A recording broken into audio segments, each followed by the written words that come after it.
กระทรวงป้องกันประเทศเป็นกระทรวงหนึ่งที่มีความน้ำหนาด้านบุคลากรกีฬาแสดงออกคือในงานมหกรรมกีฬาแห่งชาติครั้งล่าสุดครั้งที่ 12 ที่นครหลวงวิจันทร์เป็นเจ้าภาพ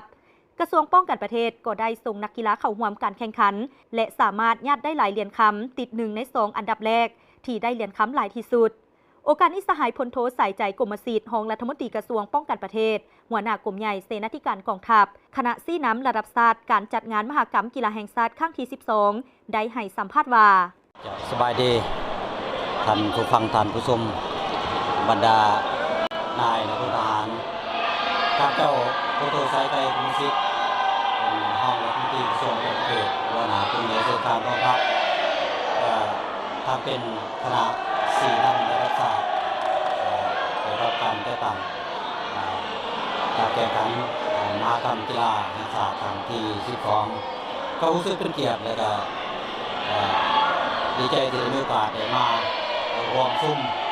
การแข่งขันสำหรับงานมหกรรมกีฬาแห่งชาติครั้งที่ 12 นี้โดยภาพรวมในนามคณะสี่นำระดับชาติก็เห็นว่าการแข่งขันบรรดาทีมจากทั่วประเทศเห็นว่าด้วยบรรยากาศของมันที่เจตมิตรภาพและบรรยากาศของความสามัคคีสำหรับคณะนักกีฬาของกระทรวงต่างประเทศหรือว่าของกองทัพเป็นหนึ่งในตัวแทนของนักกีฬาที่เขาร่วมการแข่งขันในชุดนี้นักกีฬาส่วนหลายก็มันมาจากได้ครับการเลือกมาจากบรรดาองค์กรโดยเฉพาะองค์กรกำลังหลวงเป็นส่วนใหญ่แต่มีมาจาก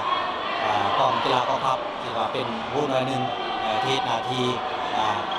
การก่อสร้างนักกีฬาของกองทัพก็คือเป็นบอลก่อสร้างนักกีฬาเข้าร่วมในการแข่งขันในระดับภาคพื้นและสากล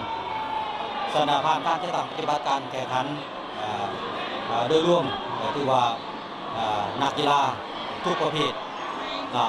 ถือว่าการเข้าร่วมแข่งขันในชุดนี้กระทรวงต่างประเทศถือว่าได้ส่ง